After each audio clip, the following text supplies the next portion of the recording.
약과 함께 사는 사람들의 별난 궁시렁 약사별궁 23회를 시작하도록 하겠습니다. 반갑습니다. 저는 오늘 사회를 맡는 스머프 천문호입니다. 네, 저는 기도원 신형근입니다. 네, 안녕하세요. 주경 서완석입니다. 반갑습니다. 네, 안녕하세요. 기운센 송입니다. 반갑습니다. 선생님 다들 어떻게 지내셨나요? 벌써 이제 녹음을 한 시점이 4월 말인데 이번 4월 달은 진짜 그 계절의 무쌍함을 좀 보는 것 같고요. 계절의 무쌍함과 동시에 정치적 상황도 아주 변화무쌍하라고 해야 되는지 이게 난장판이라고 해야 될지 아니면은 이게 갈등의 어떤 최첨단을 걸어야 되는지 모르겠지만 어쨌든 그런 상황을 보고 있고요. 또 이제 제가 또 영화를 좋아하다 보니까 중에 제가 좋아하는 또 이 어벤져스? 예, 그 나오면서 엄청 재밌다던데요. 그걸 또 보셨나요? 예, 봤습니다. 그래서 재밌던가요? 저는 재밌었습니다. 그래서 약간 그렇게 좀 보냈습니다. 우리 주경쌤은 어떻게 보내셨나요? 뭐 특별한 일은 없었는데요. 특별한 일이 있어야 되는데. 우리 기운쌤 송님은 네네. 5월달에 어디 가시죠? 네, 저 다음 주에 쿠바를 가요. 쿠바를 가야 되기 때문에 쿠바 공부를 해야 되는데 쿠바 공부할 시간이 없어서. 아니 여행을 가는데 시험 보러 가는 것도 아니고 뭐 공부를 해요? 아, 그래도 그 나라에 대해서 많은 걸 좀 알고 가야지 보고 싶은 것도 많을 것 같아서 좀 인사말 뭐 이런 단어 공부 있잖아요. 여행할 때 쓰는 스페인어 이런 것도 좀 공부를 좀 하고 싶었는데 너무 인사말 한번 해보세요. 인사말. 올라. 올라. 올라. 아, 네. 어제 들었는데 올라. 밤에는 부에노스 노체스. 이거였었어요. 뭐요?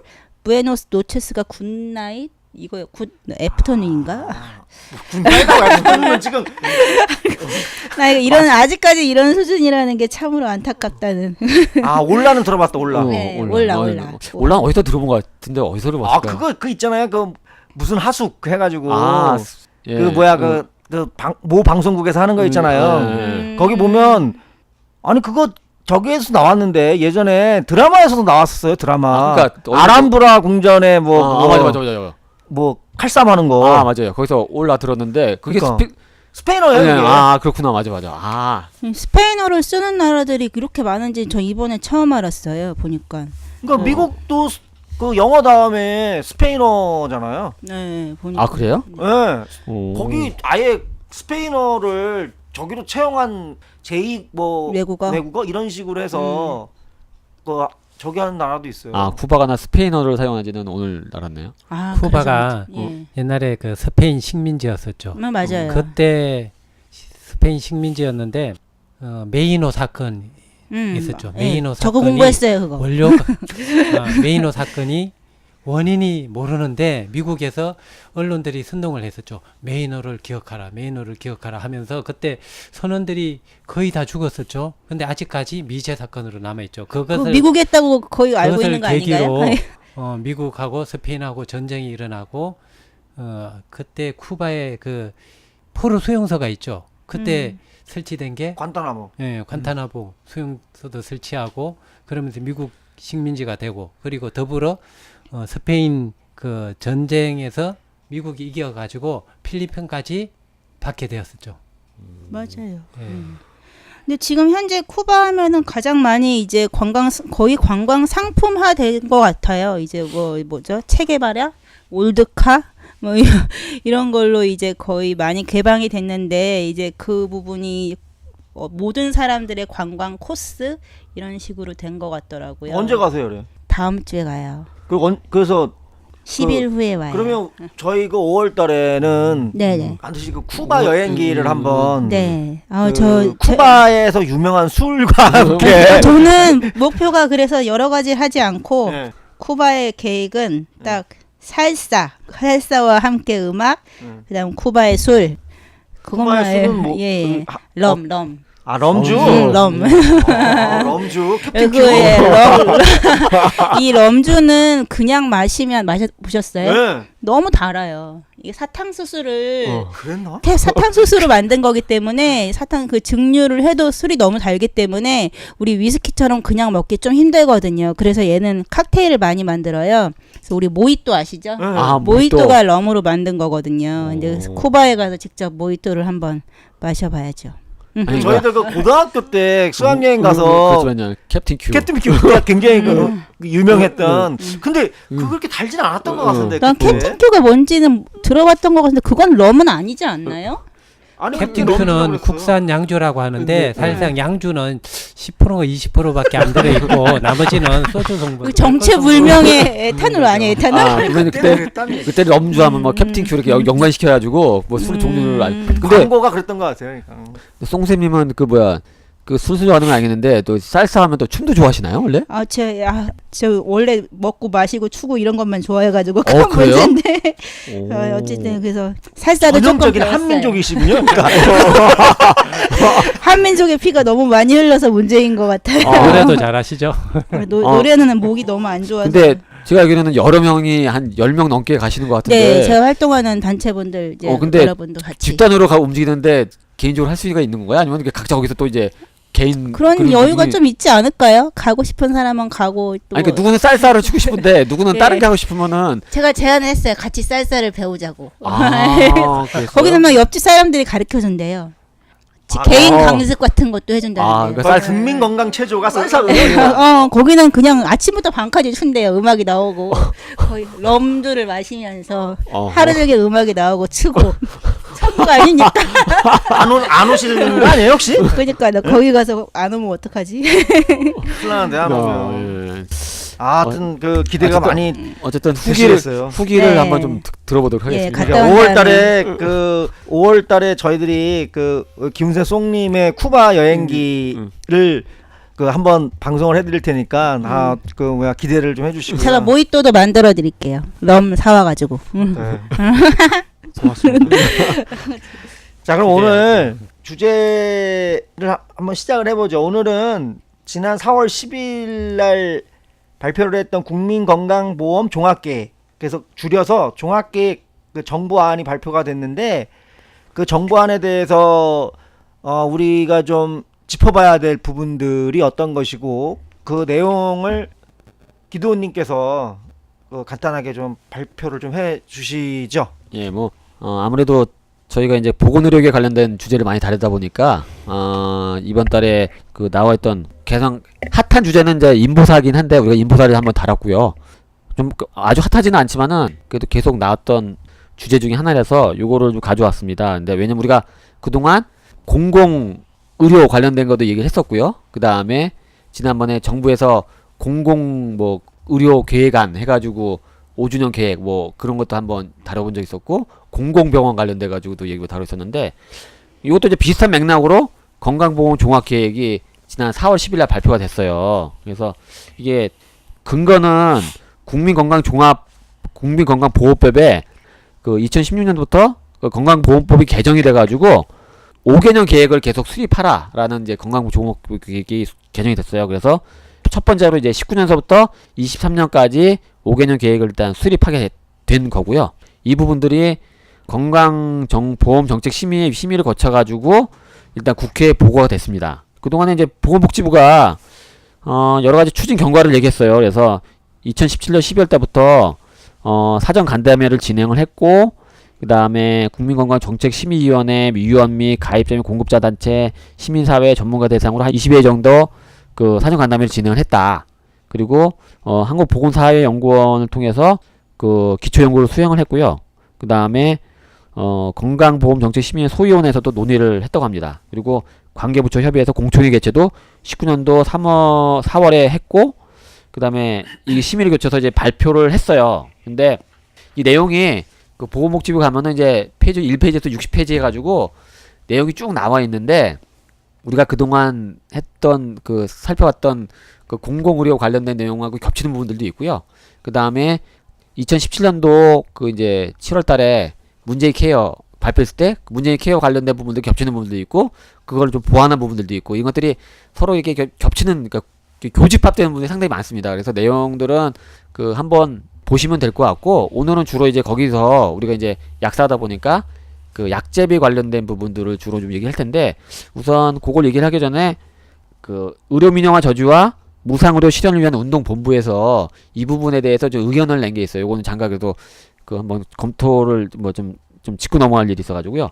일단 여기서 이제 문제를 삼았어요. 그러니까 일단 첫 번째는 국민건강 종합계획에 대해서 운영이라든지 매년 그 주기율도 정해놓고 그 다음에 시행계획도 잡았기 때문에 의미가 있지만은 일단 첫 번째로는 이 절차에 있어서 그 보건복지부가 뭐 사전 간담회 많이 개최했다라고 했지만은 실제적으로는 시민사회 참여가 매우 제한적이었다. 그리고 그 사회 어떤 공론화 과정, 사회적 광량의 공론화이 별로 없었다라고 지적을 하고 있고요. 그 다음에 그 공청회도 한 번밖에 안 열렸다 그랬잖아요. 그 4월달에 한 번밖에 열지 않은 아까 좀 생색내용이 있다 그러면서 절차적 과정에도 문제를 좀 제기했고요.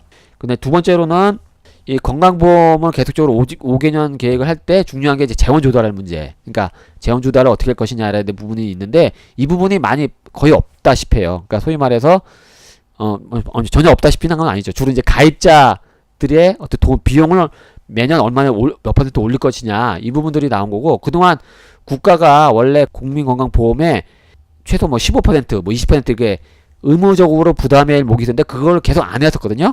이 부분에 대한 부분들도 많이 빠져있다 라고 얘기하고 있고 그 다음에 보험료 인상률 부분들도 실제적으로는 계속 뭐 노동자들이 어떻고 그 다음에 그 차상위 계층 노인 빈곤층 부분들에 대한 그것들을 어떻게 할 거냐 라면서 지출 관리 여기 포인트만 있고 국가가 담당해야 될 어떤 의무적인 부분들이 많이 빠져있다 라고 이제 얘기하고 있고요. 그다음 건강보험에 국가가 그 재정을 투여하는 그 비율이 지금 15에서 20% 정도로 법에 명시가 되어져 있는데 그래서 그걸 사후정산을 하잖아요. 그죠? 근데 그거를 한 번도 제대로 지킨 적이 없죠. 그렇죠. 근데 지금도 그 부분에 대해서 어떻게 하겠다라고 하는 것들을 명확하게 그 얘기를 하지 않았다는 얘기죠. 그죠? 예, 그렇죠. 그러니까 그동안에 미지급된 국고 지원금도 어떻게 내겠다라는 약속이 이 안에는 없었고요. 그다음에 아까 이제 지출 부분을 이제 관리를 할 경우에 필수적으로 다가오는 게 이제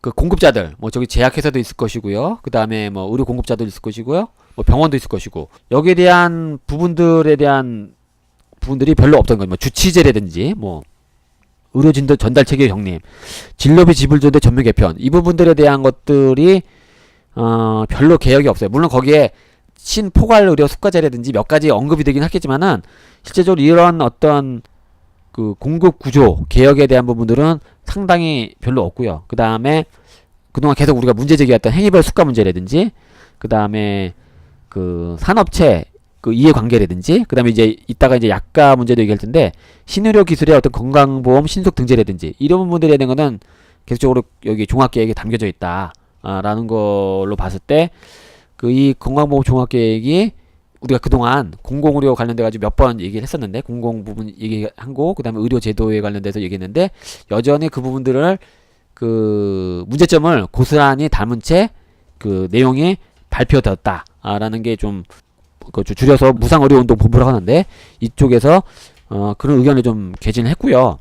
그러니까 지금 기도원님이 말씀하신 것 중에서 그 제가 생각할 때는 제일 중요하다고 생각하는 부분은 공공의료 발전 계획에서도 그랬지만 재정 정책을 명확하게 제시하지 않고 있는 대책은 사실은 그냥 추상적인 수사의 나열 정도밖에는 안 되는 거죠. 그죠? 이제까지 보여왔을 때. 그렇죠. 뭐 그리고 이 페이지가 보면은 꽤 길어요. 60페이지인데 그 내용을 보면은 그 문재인 케어 때의 내용, 그 다음에 또 뭐 공공보건 우리 개혁, 그 다음에 뭐 지역 형평성과 관련된 뭐 내용, 뭐 이런 것들이 거의 다 겹치고 많이 여기서 나왔던 내용들하고 여기 나왔던 내용들이 그 일맥상통한 내용들이 있거든요. 근데 거기서 핵심적인 내용들이 그러면 이걸 하기 위해서 정부가 어떤 일을 할 거냐라는 어떤 그 비용적인 부분들하고 그다음에 이행계획에 있어서 실제적으로 어떻게 할 것이다라는 부분에 대해서 그 별로 이게 나와져 있지 않죠. 물론 그 시기별로 어떻게 보장성을 늘려가고 어떻게 하겠다라는 건 나와 있어요. 그리고 그 부분에 있어서 일정 부분 되는 부분들이 있겠죠. 근데 실제적으로 그 보장성을 높이고 그 다음에 그 실제적으로 건강보험의 모든 국민들이 혜택을 받았다라고 하는 부분들 이런 것들에 대한 것들이 없어요. 그리고 아까 이것처럼 지난번에 우리가 문제의식 하면서도 그 70% 그 보험 보장률을 70% 올리겠다라는 정도의 얘기가 나왔었는데 요 내용들에 보면은 70% 부분들을 올리겠다는 건 자꾸 뭐 횟수가 느려지고 있습니다. 느려지고 있고 이 내용들이 상당히 좀 미흡한 부분들이 있다라는 게 이제 많은 시민단체의 내용이라고 보면 되고요. 이쪽 약제비 쪽 제도 쪽으로 좀 내용이 몇 개 나왔는데 이 부분들도 좀 이제 긍정적인 면과 좀 부정적인 면들이 좀 있는 것 같아요. 그래서 일단 물론 일단 기본 방향이나 원칙은 왠지 좀 좋은 방향인 것처럼 보이긴 해요. 근데 왜냐면 현재 우리가 의약품 같은 경우에는 포지티브 리스트잖아요. 그러니까 포지티브 리스트를 그 유지하면서 보장성을 강화하겠다라는 얘기가 나오고 또 이제 한편으로는 이제 문제점 요게 이제 문제점이 될 수 있는 부분들이 지난번에 우리가 몇 번 얘기했을지 모르겠어요. 그러니까 사회적 임상적인 요구도가 큰 의약품의 건강보험 적용을 확대한다 라는 부분들이 나와 있고요. 이를 뒷받침하기 위해서 어떤 거 하냐면은 희귀질환 치료 같은 경우는 허가하고 평가 연계제도 활성화한다. 그러니까 식약처의 허가랑 심사평가원에서의 평가를 동시로 진행한다는 거죠. 그래서 동시적으로 진행해서 어떻게 하면 빨리 좀 의약품이 될 수 있게 라는 부분들로 하나 포커스가 있는 거고 그 다음에 급여 가격 부분들을 유연하게 검토하겠다. 그러니까 이거를 예전에 우리 뭐 그 한번 얘기한 적이 있었는데 뭐 그 RSA라고 그래가지고 그 비용 분담제 그런 부분들로 다시 하겠다라는 얘기가 좀 있는 것 같고 건강보험의 공단 협상 기간을 단축하겠다, 추진하겠다라는 게 나와 있어요. 근데 여기 희귀질환 치료제로 한정한 게 아니라 희귀질환 치료제 등 해가지고 이게 어떻게 보면은 예. 제약 산업을 어떻게 보면 확장시켜주기 위한 종합 계획인 것 같기도 하고. 그러니까 그동안에 이렇게 나오고요. 그 다음에 항암제 등 중증 질환 치료제를 사회적 임상적 요구, 비용 효과성 종합적으로 고려해 급여 추진한다. 근데 이게 우리가 그럼 많이 들어봤죠. 그러니까 그 수사는 국민들에게 좋은 듯하나 실제적으로는 여기에 이 약이나 이 부분들을 어떻게 정말 좋은 약인지 그 다음에 정말 필요한 약인지를 검토해서 정말 양질에 하겠다라는 부분들은 없고 승인 없고 그냥 이거만 딱 써놓은 거예요. 그러면 우리가 그동안 해왔을 때 의심이 가는 거죠. 이 부분들은 그럼 실행계획에서 이것들이 정말 좋은 약인지 정말 우리한테 필요한 약인지 그동안에 있는데 그동안 약보다 정말 중요한 약인지 정말 써야 되는 약인지 좀 이번처럼 뭐 인보사처럼 정말 쓰면 안 되는 약인데 정말 안전성이 있는 건지 이런 부분들에 대한 거는 어떻게 할 것인지에 대한 거는 잘 안 나왔다는 거죠. 그런 거 안 나왔고요. 그 다음에 안 게 나왔다기보다는 거의 상충되는 의견이 나오는 거. 사실은 그 부분들을 그 규제를 그 시장에 네. 그 빠른 시간 안에 그 이 런칭을 시켜주기 위해서 그 규제를 완화했다라고 보는 게 더 그렇죠. 예. 타당하지 않을까요? 예. 그렇죠. 포괄적으로 그런 그 내용이 그러니까 관련된 정부에서는 점. 자꾸만 그거를 음. 그 의약품 접근권이 향상되어진다고 얘기를 하거든요. 사실은 예. 의약품 접근권이 향상되어지는 게 아니라 음. 의약품인지 아닌지 그 뭐를 그 아주 회색의 상품을 만들어서 빠른 시간 안에 시장에 진입을 시키고 그거에 대한 안전성을 사후에 평가를 하겠다라고 하는 얘기가 되어지는 거죠. 그러니까. 근데 지금 요즘 문제가 되고 있는 인보사 같은 경우를 보면 지금 논란이 된 게 3,400명 정도가 맞았잖아요. 네. 근데 이게 만약에 보험 적용이 되었더라면, 근데 지금 현재 말하는 이 뭐 종합계획상에서 보면은 이러한 약품들, 뭐 희귀 질환에 속하지 않은 이런 만성 질환이나 이러한 질환의 치료제들도 보험 적용을 확대시켜서 어떻게 보면은 국가의 재정을 그쪽으로 쏟는 거잖아요. 근데 이렇게 만약에 이러한 계획대로 인보사 같은 약물이 보험 적용이 됐다면 그거를 투여받은 환자 같은 경우에는 3,400명이 아니라 훨씬 많았겠죠. 그렇죠. 이거는 엄청난 재앙인 거잖아요. 이거는 사실 뭐 모든 약을 다 보험 적용을 해서 환자에게 약값을 싸게 해주는 게 결코 모든 환자들이 원하는 것도 아니고 그래서도 절대 그래서도 안 되는 그건 포지티브 부분인데. 리스트에도 맞지도 않아요. 그러게요. 그러니까 초기의 신약 같은 경우에는 좀 이용할 수 있는 사람을 적게 해가지고 충분하게 안정성 평가가 이루어지도록 하는 제도적인 장치가 우선이라고 하는 거죠. 근데 그 제도적인 장치가 지금 우리나라에는 없는 거죠. 사실은 저는 없다고 보거든요. 그러니까 그 의약품이 지금도 사실은 3상까지 해서 의약품이 나오긴 하지만 그래서 효능과 그 안전성이라고 하는 부분들을 일정 정도 점검을 하긴 또 하지만 그거는 잘 아시는 것처럼 그 이게 세팅이 완료되어져 있는 상황에서 하는 거예요. 그러니까 그 실제 현장에서 사용되어지는 환자 대상이 아니라 제한된 환자를 대상으로 해서 하고 있기 때문에 효능도 효능이지만 안전성이라고 하는 부분들이 사실은 상당 부분 담보가 되어지지 않았다고 보여지는 거거든요. 그리고 나서 이제 그 시장에 나오고 나서 장치들 시판후 뭐 조사라든지 뭐 이런 걸 통해 가지고 하는데 우리나라는 그게 잘 안 되잖아요. 그러니까 사실은 안전성이라고 하는 게 그 인보사처럼 또는 예전에 여러 의약품처럼 문제가 발생하고 난 다음에야 그 모니터링이 들어가기 시작을 하고 그 모니터링을 통해서 결과가 나오는 데까지 또 시간이 걸리고 하는 이런 좀 후진적인 형태의 시스템을 갖고 있는데 자꾸만 시장의 진입을 일찍 시켜주고 그 뒤에 있는 안전성에 관계되어지는 제도적인 장치는 헐겁고 이러면 사실은 우리가 이거는 그 뭐 이렇게 많이 생각하지 않는다 하더라도 뭐 재앙적일 거다라고 하는 부분들은 뭐 쉽게 짐작할 수 있는 거 아닐까요? 그러니까. 그렇죠. 그러니까 좀 자꾸 기본적인 그 원칙을 좀 망각하는 부분들이 좀 의약품이든 아니면은 음식이든 아니면은 이런 관련돼서 이제는 이미 피해가 난 다음에 이 규제를 만들 게 아니라 확실하게 어느 정도 그 규제라든지 안전성 부분의 사전주의 원칙 아니면 사전적으로 일단 안전하다라는 것들이 좀 이게 증명되지 않으면은 사용되지 않을 수 있도록 그게 돼야지 진짜 그 사람의 생명이라든지 이런 부분들이 그 위험이 안 맞는데 지금까지 여러 가지 우리가 그 전 세계적으로나 아니 우리나라 봤을 때 뭐 가습기 사건도 그러시고요. 그다음에 예전에 뭐 우리 왜냐면 원진 레이온 사건도 그러시고 뭐 여러 가지 뭐 성면 사건도 그렇고 이미 문제가 상당 부분 발생한 뒤에 하나 더 와서 그때 규제 만들 때는 이미 피해자도 많이 발생하는 거잖아요. 근데 이 부분들을 자꾸 우리가 그 망각하는 것 같아요.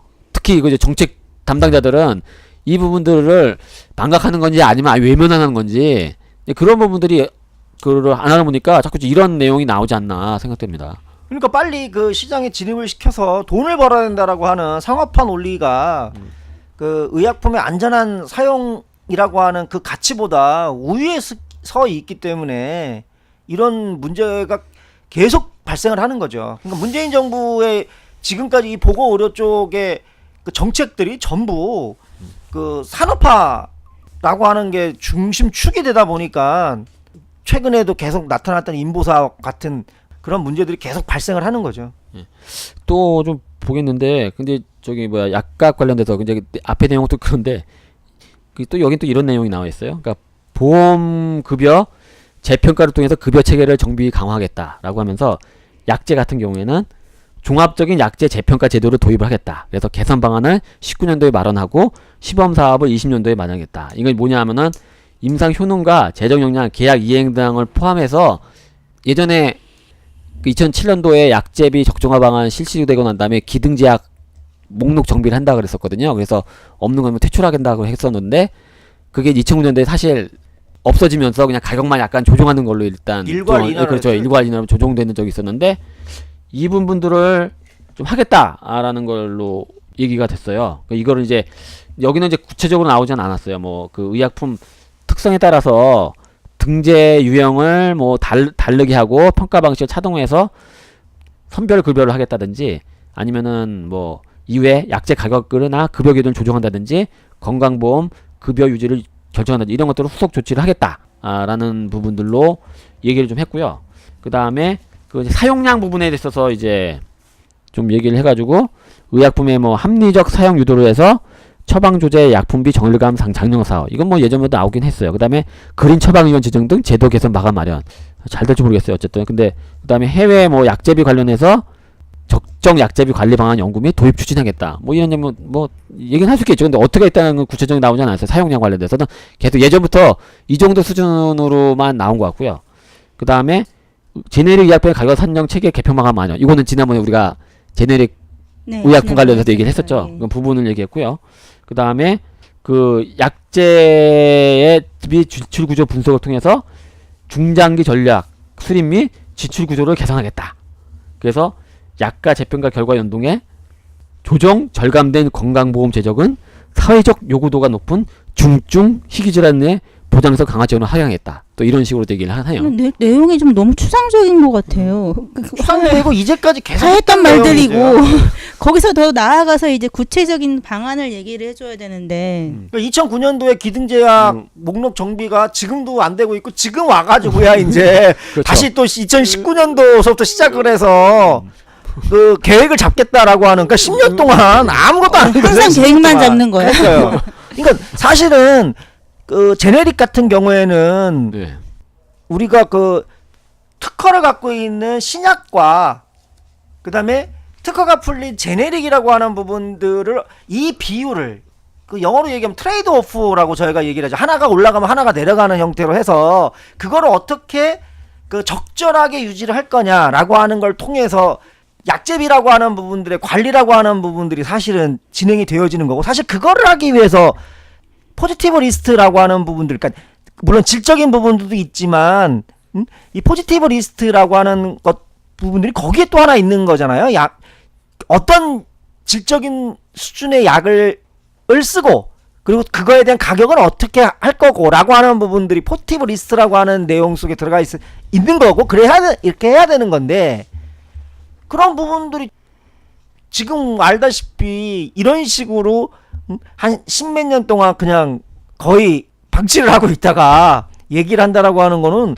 어떻게 보면 상당히 직무유기를 한 거 아닌가라는 생각이 들어가기도 해요. 조금 이제 왜 저렇게 나왔을까라고 좀 더 이게 생각을 해보고 조금 이제 그냥 좀 제 개인적으로 생각하면은 이게 지난번 그 뭐죠? 갑자기 발사르탄 관련돼 가지고 문제가 생기면서 복제의약품, 제네릭 의약품에 관련된 얘기가 나왔었잖아요. 나오면서 이쪽 했는데 그것도 이제 제약회사가 반발이 심하니까 한 약간 후퇴된 안으로 이제 나왔는데 그 약제비에 관련된 이 부분도 어쨌거나 그 발사르탄 이후에 어쨌든 기능제약이 너무 많다라는 부분들이 있으니까 이거 기능제약을 어떻게 평가하겠다라는 식으로 내용을 넣은 거 아닌가라는 생각이 들고 거기에 구체적인 내용은 안 했잖아요. 그러면 이걸 해가지고 몇 년도에서부터 해가지고 어떻게 정비를 해가지고 품목수를 뭐 대폭 줄이겠다든지 아니면은 정말 양질의 의약품으로서 그 확실하게 품질을 담보하겠다든지 이러한 내용들로 나와야 되는데 그러니까 서두는 이렇게 쭉 써놓고 결국엔 또 이제 제약회사가 반발하거나 공적에서 반발하면은 슬쩍 또 용두삼이처럼 흐지부지 되거나 대폭 또 축소된 안으로 또 이제 바뀌지 않을까 감히 예상할 건데 지금 상황으로 가면은 그렇게 되지 않을까 생각됩니다. 그러면 건강보험 재정에는 사실 굉장히 그 무리가 많이 가겠죠. 그러니까 지금 첨단 바이오법 예. 그로 인해서 그 아직까지 뭐 통과는 안 됐지만 그런 기조하에서 또는 문재인 케어가 사실은 그 선별 급여에 그 신약이 사실 그 바이오약들이 사실 많이 진입을 하게끔 되어져 있잖아요. 그러니까 그 부분들이 그 재정에 영향을 미칠 텐데 그러면 그 아까 얘기했던 것처럼 그 재정의 영향과 함께 기존에 있는 기등제약이라고 하는 부분들을 어떻게 정비할 거냐라고 하는 그 폭을 갖고 이 밸런스를 맞춰줘야 되는데 그런 것들이 그렇게 굉장히 정교하게 맞춰져야 되는 거겠죠. 그러니까 사실 왜냐하면 지금 말씀하신 기도님 말씀하신 것처럼 가장 큰 이해 당사자인 제약회사가 엄청나게 반발을 할 거기 때문에 근데 지금 정부 정책을 놓고 보면 제약회사가 반발하면 후퇴하고 좀 말씀하신 것처럼 그게 여론화가 안 되면 그냥 흐지부지하게 만들어내는 이런 것들을 계속 반복해 나가지 않을까. 저도 지금 기도님 그 말씀에 상당히 그 동의가 되는 부분이에요.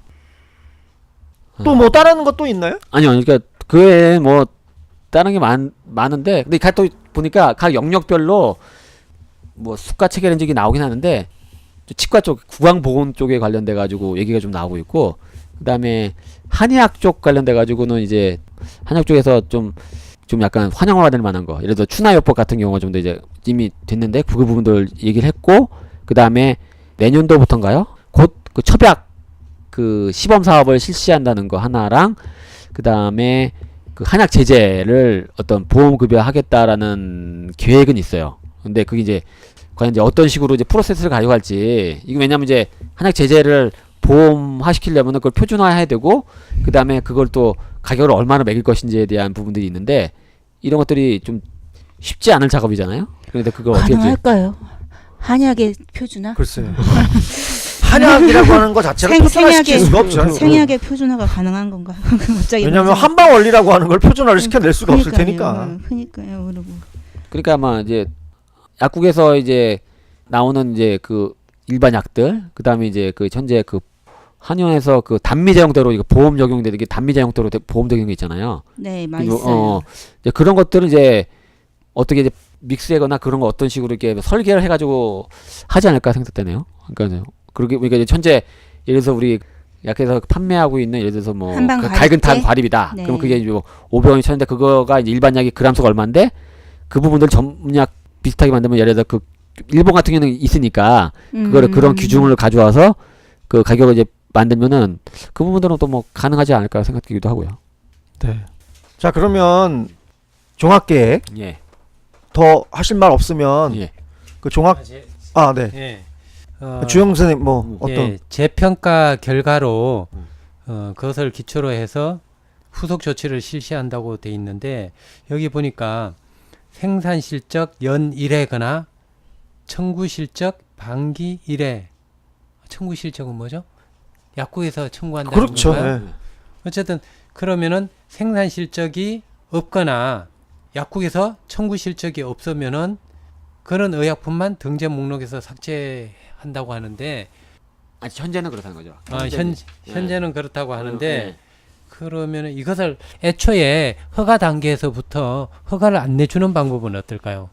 그 허가를 안 내 어떻게 안 그러니까 이게 그 당시에 그 포지티브 리스트 말고요, 네가티브 리스트 상황에서 이제 다 내면은 무조건 일단 허가를 내준 상태에서 된 거라서 그 다음에 목록 정비에 들어갔는데 현재는 청구 실적이 없고 그 다음에 생산 실적이 없는 거 정도만 지금은 이제 삭제를 하고 있다는 거죠.